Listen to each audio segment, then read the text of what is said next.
We gonna take it to the pole. I'm telling you. Yeah, fool. I hope you don't got no bills to pay. It's going down. I'm coming out with heat, fool. Hey, Ray Love, I'm finna stick him, boy, young lady. Watch these licks. You're talking a lot. Look, you can't bag me. I'm gonna take it straight to the pole. All right, whatever. Just drop it. Do your thing, man. Do your thing, man. Sir. Yeah, fool. Yeah, man. You got a gun. Yeah. I feel you. Let's go. Beat the ghetto thing. I feel it. Get up, bro. 93 shot. That's right. Much love to the Mac. Let's go. Man, I'm living these days, ain't no joke. Things they smoke, and every young brother says cup. And if not, they affiliated with the game. It ain't like the old days in 93, things change. A young brother might blast ya if he has to, and a punk won't last. Second in the place where I'm living at, cause everybody in they mama pack. Hey, what's going on, man? Let me see your hot rod. Welcome back to the streets of Fresno. Today's show is we're just gonna recap of what's going on around the world.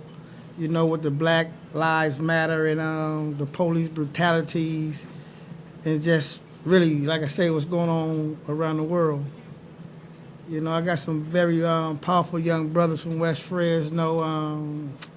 I met these little brothers maybe about 2 or 3 weeks ago, and the name of their organization is called Black Influence. And the young brother Kevin, I call him Malcolm X, man, but you know, I'm not gonna label him, man. He's just a very, very intelligent young brother with a lot of knowledge. And then his partner, you know, I can call him Malcolm X too, or Martin Luther King, man, or Marcus Garvey. But these brothers are very powerful, man. They have a message for the future generation that's coming up. And I also have a beautiful sister. She's from Fresno, but she's now stationed in Atlanta, Georgia. And she have a lot of information, you know, what's going on in the South. Also what's going on right here in Fresno.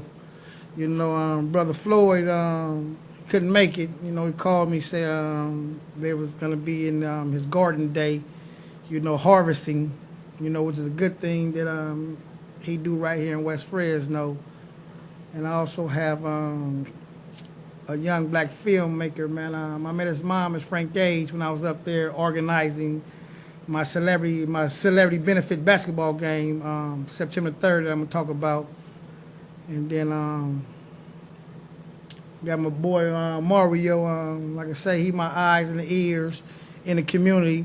He always know what's going. He know what's going on in the community. He's at every protest, every rally, every demonstration. And like I say, just my ears to the street right here in Fresno. But this was going on. You know, 20 years ago, you know, I made history. I had a one-day commitment. You know, I think I done got together with my team, you know, a few other organizations. I have a 10-year commitment that I gave myself for the city of Fresno. I was born in Fresno. We have to make change. And the only way I feel that we can make change right here in Fresno, we have to put people in position. And when I say position, we have to put people in City Hall. We have to put people on boards around here. You know, my little partners, they went down there, man, to talk to the guy who's running District 3 right now. I'm not gonna say his name, and they couldn't get in. They couldn't talk to him, but other people say he have an open door policy. I say that's bullshit, you know. And it's like I experienced something with this man, but that's a whole nother show. Like I said, streets of Fresno, I talk about everything, and it's a lot of crazy stuff going on. They just shot a 4-year-old kid yesterday in Southwest Fresno, and it's just sad, man. It's just really sad. You know, 25, 30 years ago, it wasn't bad in Fresno. You know, my little cousin, man, she had a house party. But these kids, this generation, they call it a kickback.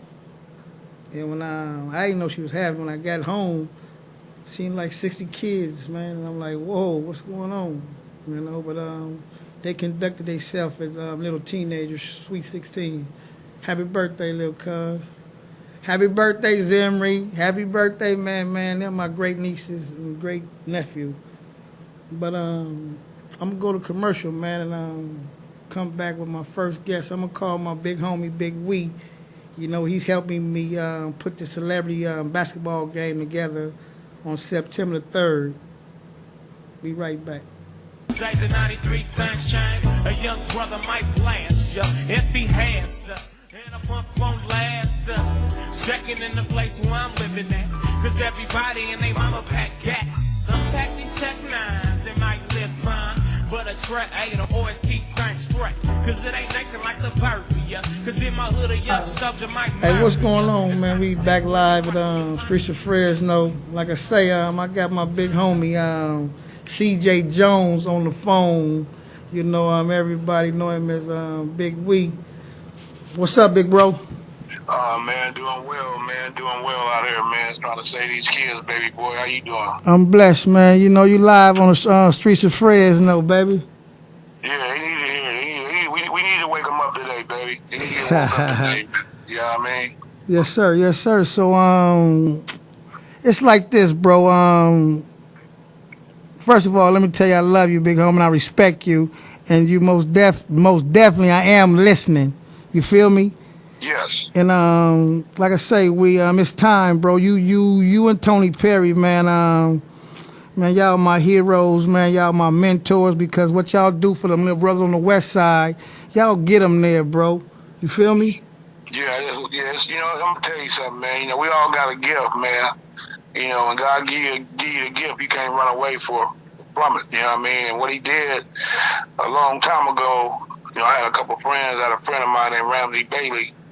He got killed, and he was mentoring this kid named JJ. And when he got killed, JJ went on a killing spree. You know, a robbing and killing spree. He got caught. He was doing 44 years, man. And I was just tripping on the fact that he was really trying to mentor this kid. And when he got hurt, I guess the kid felt like he had nobody else there for him. So, you know, he didn't do nothing but destruction. You know, and I prayed on that. You know what I mean? I asked God what he wanted me to do, which way he wanted me to, you know, do my life. And it was, he wanted me to save kids. So I devoted my life into giving back to the community and saving kids. You know, that's why one thing about me is, you know, money don't move me. You know what I mean? What moved me is saving kids and getting support of other people in the community that want to save kids. A lot of people do things for money and they don't get no results because they don't know no one. You know, when you in West Fresno, you got to know almost the head leaders of every gang.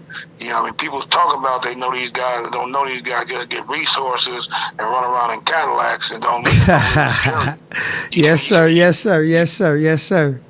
Talk, brother. That kind of stuff, man. You got to really get back and give your community, care about kids, man. Because at the end of the day, it's your legacy. You know, what kind of legacy are you going to leave? And the only way you can leave a legacy is really through the kids. And that's what we've been working on, especially with our football component.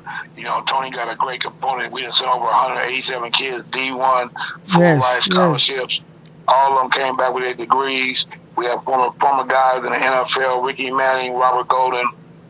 Them guys from our program. Man, yes. You know what I mean? So it's just a blessing that we're able to get into their lives, mentor the kids, and just support them.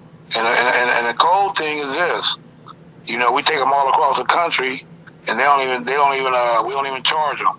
Yes. That's a blessing right there. You know what I mean? Okay, let me ask you a question, big homie. Like I say, yes. Man, Yes, man, I told TP, and I'm telling you, man, I got a 10-year commitment, so I know Tone, about 55 or something. He got to coach 10 more years, man, because I got some little soldiers that I'm training to be DBs to go through y'all, man. You feel me? And it's like you know, like you told me yesterday, man. We had our little meeting, bro. You know, I listened to you, and I have a heart for this, man. I have passion, and to deal with kids, that's what you have to have, you know, because those are other people's kids. And see, it's not like it was 30, 40 years ago. Well, you know, if I get on trouble on the block, you know, the next door neighbor can whoop my ass, or you know, somebody, you know. It's not like that. So we have to get back to that, man. And we got to get more black women, young girls who are in their 40s, who are grandmothers, who raising these kids. Yeah, we really gotta get some programs going, some entrepreneur programs going within our community, and helping people to learn how to work a computer, be a computer programmer, be a graphic designer. You know, as far as being computer smart, not illiterate. Yeah. A lot of them are computer illiterate, and we need to really work on trying to, you know, build a process and a program in our community that can help people learn different skills where they can go out and be something. You know what I mean? We in a situation right now where, you know, you're right. People, our grandmothers is 40, 45, but they're 25 mentally. You know what I mean? Yeah, because they in the club. Shit, you know, I don't get me wrong. I go to the club because I'm a promoter, but I see these saying, I'll be like, okay, you know, but then Sunday you want to be in the church, but that's a whole new show. But listen, bro, like I say, man, you know what I did 20 years ago, man. So it's 20 years later, and you know, thank you, bro. You know, I already knew you and Tony Perry had got my back. You know, September 3rd, you know, we gonna make history again. You know, me and you, we got to go down there Wednesday to talk to the Parks and Rec. You know, to get behind this, you know, it's gonna be the Day and Nay Classic. We gonna have them kids, you know, play an all-star game to kick off this day, the Day of Peace or whatever we're gonna call it. You know. Right. You know, it's like this, man. You know, it's just good to have an event in the community and have different people come out and support the event, you know what I mean, and just have the kids involved. You know, at the end of the day, you know, we've lost a lot of lives, you know, and they dropping like flies. You know, if you live to be 25, that's 2 lives instead of 1 life. Man, believe me, man. Like I got my little brothers in the house, man. Young Kev and young Ant, man. They some young brothers from the West, and you know, I told them, man, you know, y'all beat the odds. You feel me? Right. They told me when I was growing up in L.A., man, say Playboy, you ain't gonna see 18. I said, what? So you gonna tell me I ain't gonna see 18? I need to give me some money right now. I need to give me some money right now. You feel me? And see, that's what they instilled. Listen, let me tell you that. That's what they instilled in us. You feel me? So we got to reinstill value into these kids. Right. See, that's the problem that we having now. You know, kids going to high school and they graduating, and you know they go to college, and you walk out to college and you see 4,000 people on a college campus. You know, it's like a shell shock. You know, I'm talking about like, whoa. Yeah. And then when you go to class, the teacher ain't telling you was late today, Mr. Jackson, or the teacher ain't gonna tell you to turn your paperwork in. They are thinking you should already be mentally prepared to do these things, and then when you see them things not happening, nobody babysitting you, and you really got to be a young man, a lot of people fall out and go back to the streets, and they try to, you know, either gangbang or they either just sell drugs, man. That's one thing that we need to work on as far as trying to get our kids ready for college, and just mentally having programs and have them working with their reading and their writing and their understanding. Okay. You know, Yes, sir. Yes, sir. All we can do is just mentor and just support, like the stuff we working on. You know, we work on some big stuff as far as turning. Man, wait, excuse me, let me stop you. I gotta say this. I got your shirt, bro. When you see this, you know this is big right here, man. I did a show about 3 weeks ago about bullies. You feel me? And that's big. And what, like, listen, cause it's like this, big homie. What you have been doing in Fresno over the years, man. You know, y'all already got the awards. It's not about the awards and the camera. You feel me? All accolades. You know, it's about saving our generation, bro. But like I say, your program, you know, since I've been putting on social media, man, people have been inquiring about it, and I really can't give him. I just say that's my big homie. I'm down with him. Whatever he say, I'm doing. I'm listening, and we moving forward. And like I've been telling everybody, you know, I got a blessing today. I already got my campaign mobile home. The big homie blessed me with a 40-foot mobile home, man. You know, so 2018, you know, we're gonna make changes. But listen, big homie. How can the people get in contact with you, man? And man, we getting together, and we finna make this thing happen, man. We gonna make history again, September 3rd. Yeah. What I want to say is, you know, I really appreciate coming on the show. You know what I mean? This is big for us. It's big for our community. And it's a way we can help make changes. You know what I mean? We just want to, you know, be a part of anything that you're doing. And we know it's all positive. And, you know, we want to be in that with you. You know, we want to get in contact with me. If you have any problem with your kid, you have any problem with bullying on campus, bullying at schools, or bullying in the community, and you need some help, you know, just feel free to give me a call. My name is CJ Jones. My phone number is 559-417-6075. You know, we'll come in, talk to your kids, mentor your kids. It's free of charge. You ain't got to give us nothing, man. Everything we do it through God. You know, He put His hands on everything that we do and make it able for us to do things. You know what I mean? So That's I love right. kids. That's right. Our staff love kids, and we ready to come out and let's help you. We don't care if you're in Clovis. We don't care if you're in Kingsburg. Man, the Central We don't care Valley, where man. That's you at. the Central Valley, man. It's 8 million people in the Central Valley. So out of 8 million, it's about 2 million kids. And in Fresno, it's 800,000 people. So we're dealing with 300,000 kids. And, you know, we're not discriminating. Right, our door is wide open. All it is, you're a phone call away. We don't care if they're gang banging, whatever they're doing.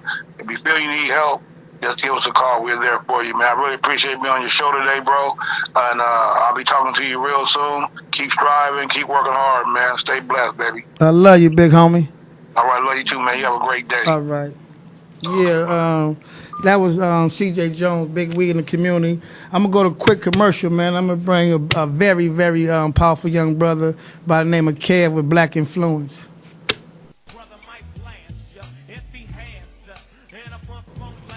Hey, welcome back to Streets of Fresno. My next guest, man, very, very powerful young brother. Man, just very, very powerful. His organization is called Black Influence. And when he told me that name, man, I could have did a black flip. What's going on, brother?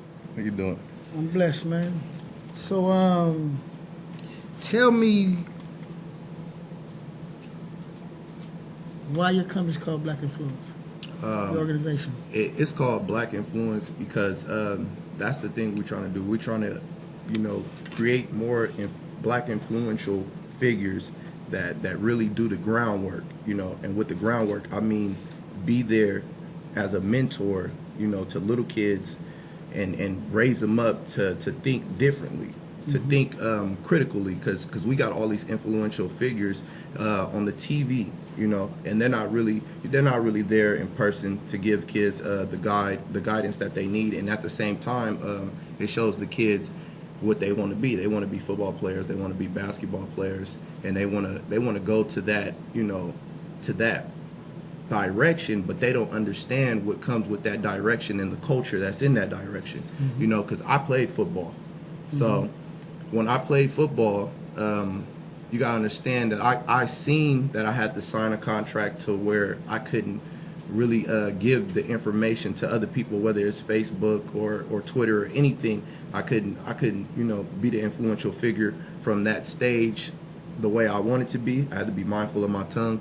And then on top of that, when you go play football and basketball, you're gonna see that it's the same things that's in that culture that you want your kids away from. It's gonna be drugs, it's gonna be guns, it's gonna be that bad music, you know, that you don't want your kids around. So that's the thing. Like I said, Black Influence, we're gonna do the groundwork. We already got mentorship programs in order, and you know, I already got, you know, it's 8 people starting already. You know, you got DG Anthony, that's one of my lead partners, and LaRon Ireland, another lead partner, and I got 6 to 5 other people that's, you know, in the organization. And what we do is we develop teams within each one of our leaders. I have 10 kids that's from 8 to 10, and we're teaching them critical thinking. We're teaching them different structural ways to go about your life, and at the same time, we're building kids in the valley, in Fresno. We're building kids that are going to be branches, influential branches. Okay, let me just ask you a question. Who is your black influence? Oh man, really, I got a lot of figures, and it really started. It really started about a year ago. With Malcolm X and influential figures like Muhammad Ali that had a voice that really wouldn't let anybody take away his sovereign heart, his voice, and the things that he believed in. He spoke truth when truth was getting blanketed. So that's the type of figures that I want to make apparent to these kids. And before that though, just over the year and a half before that, I looked up to people like Terrell Owens. You feel me? Okay, so listen, so you got to see. So you better play receiver then. Yeah, right? I play receiver. But let me just say this. Let me just interject real quick. Like you just said, man, every black kid in the ghetto want to go to NBA, NFL, but like I told you earlier, they don't teach it that's a business. But I can remember doing career day when the firemen, police, everybody raised their hand. What you gonna be when you grow up? Police, fireman. That shit out the door. But like I say, what you're doing, like I told you, bro, when I met you, I get chill bumps, bro. You bring tears to my eyes, man, because I know what type of mission I'm on. And, I do this through God, like Big Wee said, and I have a heart for this. I have passion for this. But I don't have no more time to waste in Fresno. Been back home 2 years, and I pray. And God answered my prayer. And you and Lil Ant, y'all are like angels. And whatever y'all want to do, bro, I'm here for you. I'm here for you, man. And I love the shirts. You got to mass produce them. Yeah. And like you explained it to me, you say black influence, you got Malcolm. You can put a Serena Williams on that for the girls. You can put, numerous of people when you say black influence. Yeah, like you said, it's a bunch of influential figures that send positive messages or that a lot of kids value. Yeah. Like you said. Yeah. And the future generation right here in Fresno, in the Central Valley, 30 years from now, your face gonna be on this show. Because you're going to influence a lot of kids. That's wishful thinking. I hope so. And it's like this. You have influenced me to do what I want to do. Respect. To get in that goddamn city hall. You understand? To get in there. I may lose in 2018, but 2020 or 2004, I'll be damned. Because I'm going to charm school. And I'm going where I know how to speak correct English, as they say. But I'm going to go to a quick commercial, man. I'm going to come back with his partner, but I'm going to come back with both of them on the panel. Hey, what's going on, man? We back live at Streets of Fresno. I got another powerful brother, man, young Ant. Like Kev was saying, man, this is right-hand man. What's up, little brother? How you doing? Thanks for having me. Man, I'm blessed, man. Like I said, brother, black influence, man, it's going to be powerful. Yeah. And like I say, you better watch out. Because you have did your research, bro. And I love when you speak. So, who is your black influence? Me, the people that influenced me, I got the conventional, Muhammad Ali, like Kev, what he was saying, and Malcolm X, people that they had the spotlight, and like he was saying, you got to sign contracts and be mindful of your tongue. But people that influenced me, they used the voice regardless. You dig what I'm saying? They did their research. Like Malcolm X, he did his research. Yes, he did. You dig what I'm saying? Went to Mecca. And So like at the same time though, people that's not in the spotlight, like Dr. Frances Cress Welsing. See, I don't know who that is. I just learned She that just from you. passed away a few Yeah. months ago. You know, at 89. Mm-hmm. And what she came out with was the ISIS papers, right? Mm-hmm.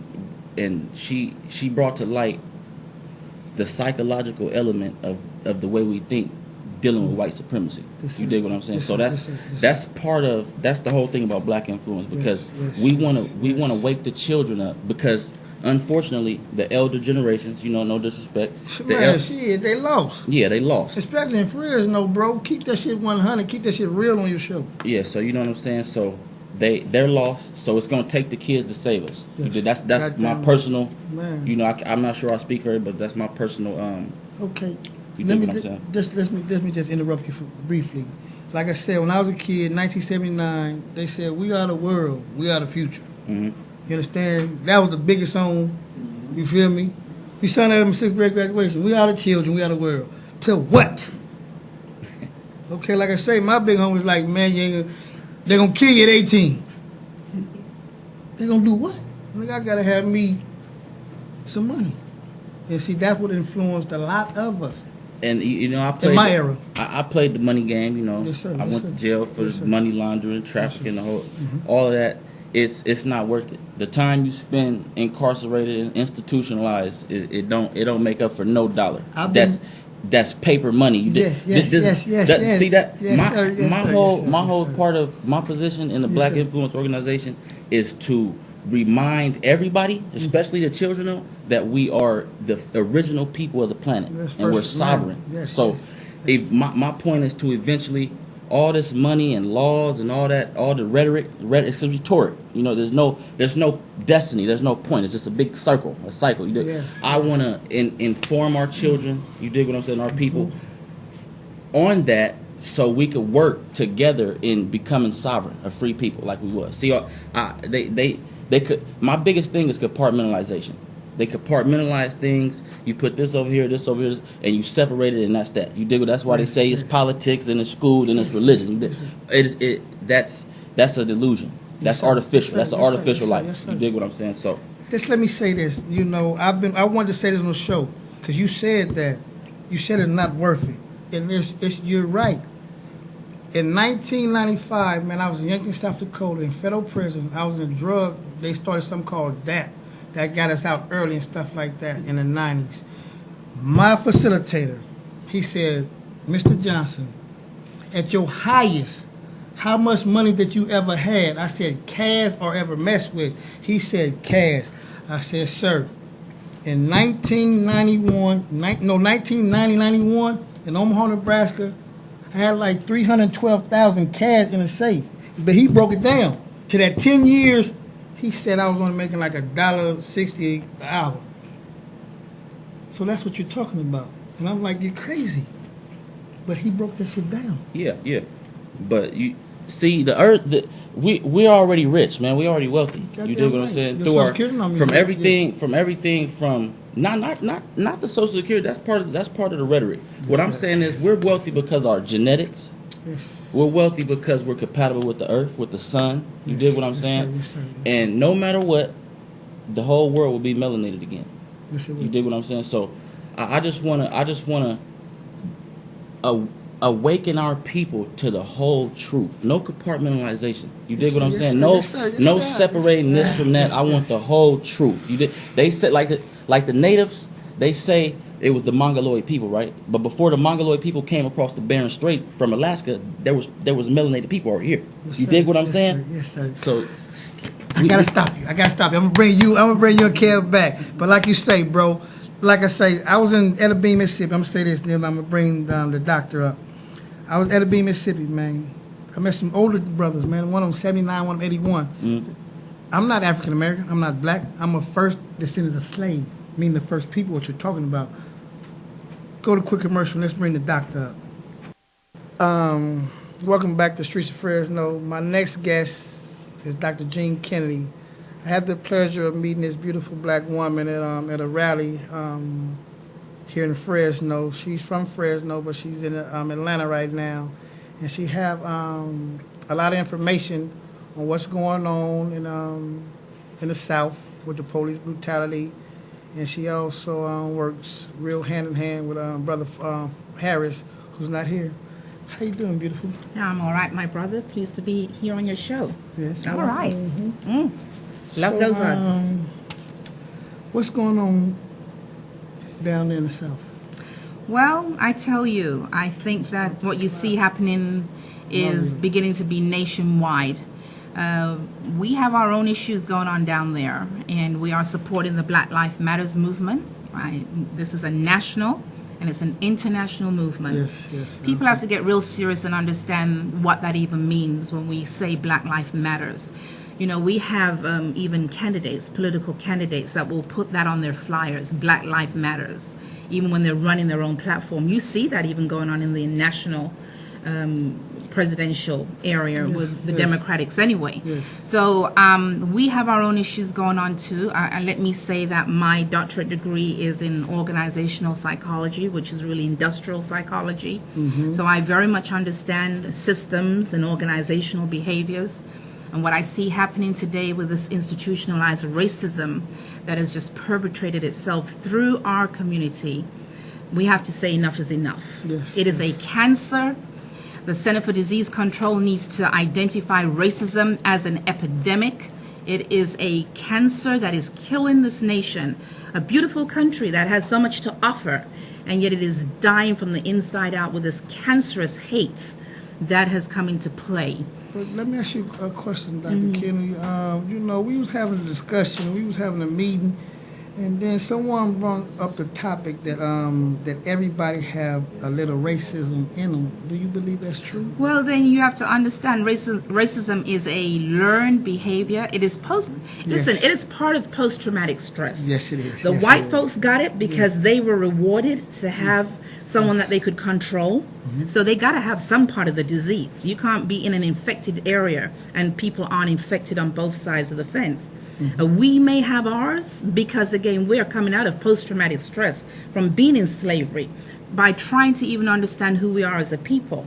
I mean, some of us thought that having a black president might have given us a break, but look how they've treated the black president. And I have to say, for the record, not only white people have treated him wrong, but black people have treated him wrong. That shows you how intense the disease is. Yes, of racism. I totally agree. But like, you know, my father, he practiced history. He said Obama's not the first black president. And I'm like, okay, who is? He said, look on the back of a $2 bill, 1731, 1732, and the Connolly, you know, John Hancock.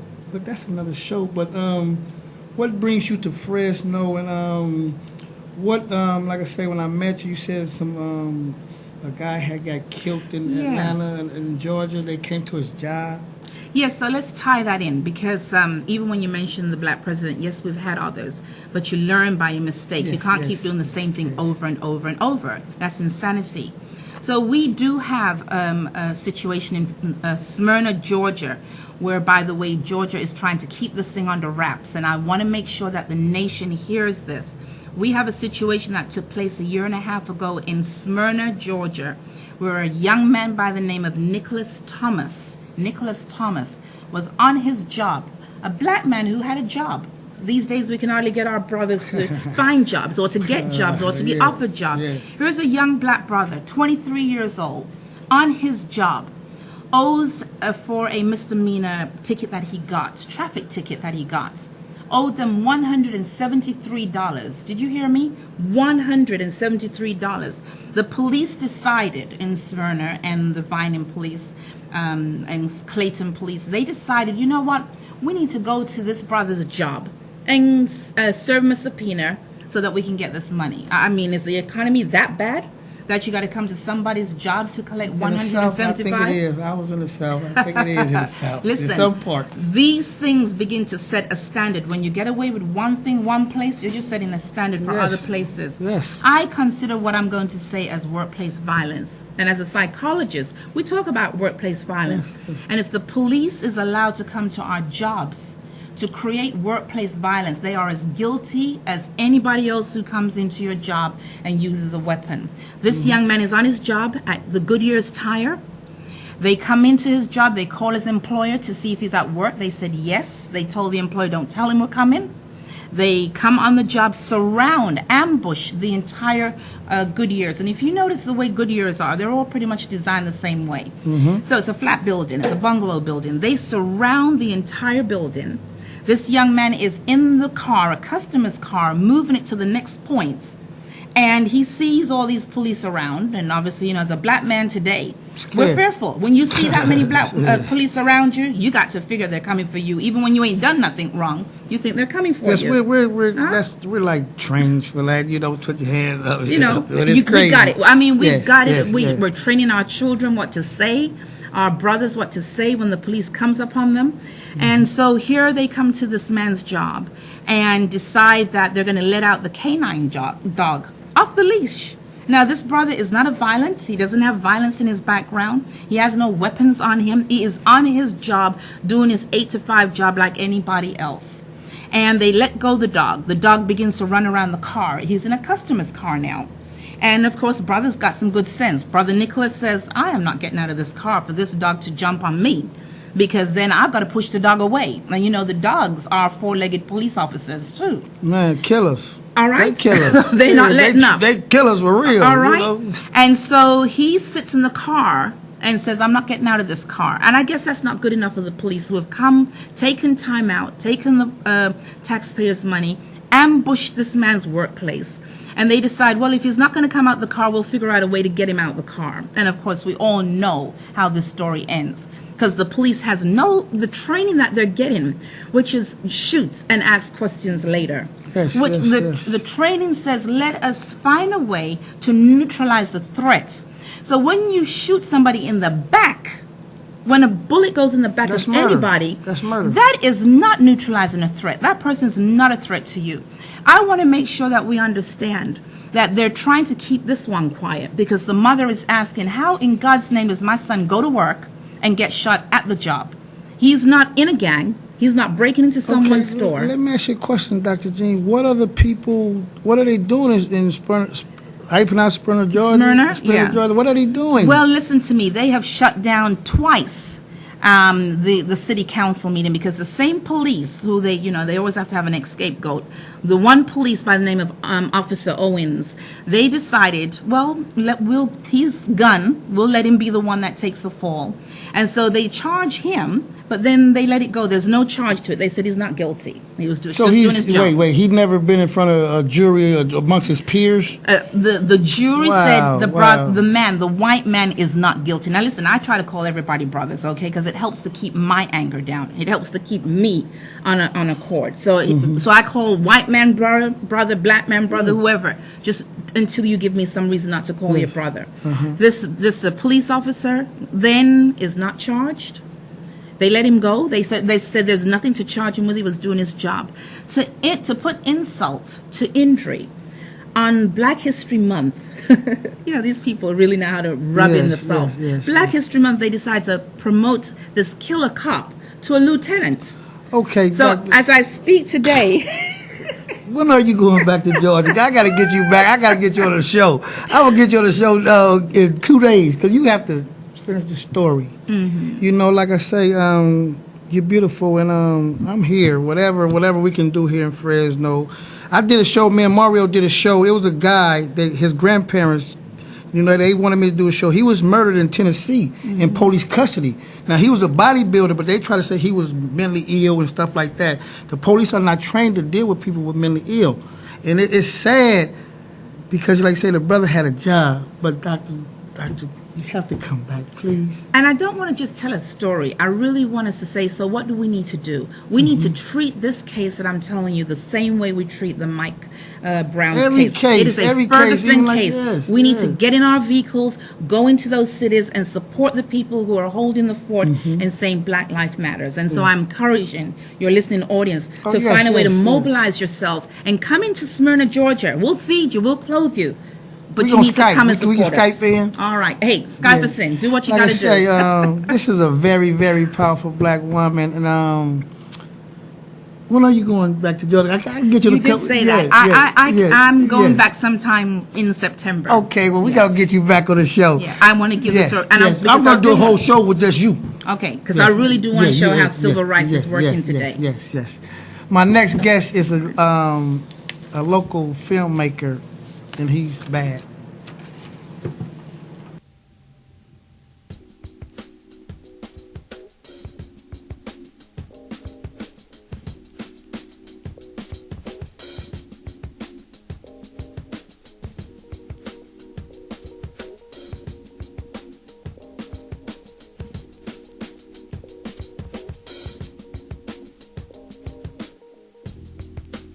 What's going on, man? We back live at Streets of Fresno. Like I say, this young brother, he's a local filmmaker, and he got his cousin with him, and also got black influence, because I think these brothers, if they get together, they would change the world. How you doing, little brother? I'm doing good, and you?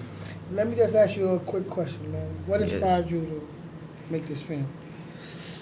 It could go in a lot of like detail in it, but I just want to make it like sum it up. Is because like I just wanted to expose like what goes on in my head. You know what I mean? Yes, sir. Because Yes, sir. whatever I see, I can make a movie out of it. You know what I mean? And it was just like a theater project. It was for my teacher, and I really like I had so much love for her, and it was her last year there.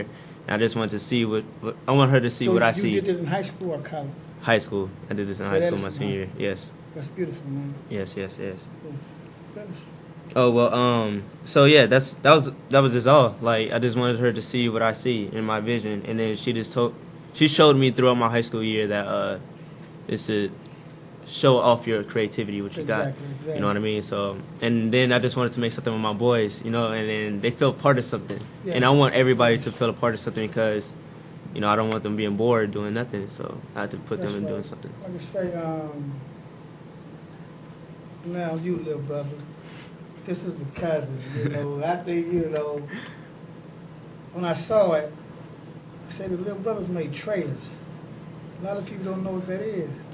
When I saw the full movie, because I like put it together, I was like the editor, I was like, yo, Kev, we need to like make trailers to like kind of promote it a little bit, like hype it up. Because this movie, when I saw it, like I instantly like it clicked. Like I know exactly what to do.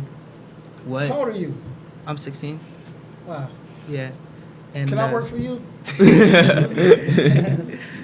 Yeah, man. But so we made the movie. We got our own YouTube channel for it. It's Uncle Unicorn at YouTube/Uncle Unicorn, the real Uncle Unicorn. Okay, And, let me ask you a question. The title, the name of the film. Yes. It's well, the title is called A Ball to the Face, and nobody don't know what a real A ball is. It's like it's 3.5 grams of cocaine, and then it's like everybody's like, well, like you don't know nothing about coke. You never did coke. Well, like that's the influence now. You know what I mean? It's See, like now, drug influence. Excuse me, I had to stop you. Yeah. When you say 8 ball to the face, now I'm thinking 800. Yeah. The whole script. Yes. You just flipped the whole script. Yeah, because well, I named it that because it's like, have you seen Scarface? Man, And like that when movie messed me up. That's why I went to federal prison. yeah, so like it's like it was a lot of inspiration in that, and I was just watching it. And I'm like, dang, it's like it ties into what brothers are doing now. You know what I mean? So when yes. so you know when in the movie when he sniffed the coke, he felt powerful. He felt like he was one man that ruled everything. So that's why I wanted to put it in the young brother's like perspective. You know what I mean? Yes. So he's living that, but it's like you just gotta watch it because it's too much for him. Man, let me say this because I'm running out of time, and I probably Yeah, got yeah, 60 seconds. It's like this. That's a hell of a movie, bro. And like you just messed Thank me you. up what you just said. I'm thinking 8 ball to the face, 800. Yeah. But check this out, man. I got young Kev and young Ant, man. They're gonna be taking over this show right here on Saturday, man. You know, we gonna come back, man, on the 6th. When we come back, man, it's y'all show, man. You know, get your guests, get Yes. young brothers like this, man. Just black influence, man. And get young brothers like that, man. Smile for the camera, man. You ain't gotta be, bro. Tell your friends you was on YouTube today, man. But like I say, man, this is Streets of Fresno, man. When we come back on the 6th, I'm going to be a guest on their show because I'm going to be promoting September the 3rd, this celebrity benefit game. And like I told your mom, I want you and your cousins there to film this event Yes. And then I can show y'all how to market it, where we can get some money. And like I say, Yes. man, I love you, bro. Love you, man. This y'all show, man. So August the 6th at 2 p.m., man. Black Influence / Streets of Fresno. We out of here, man.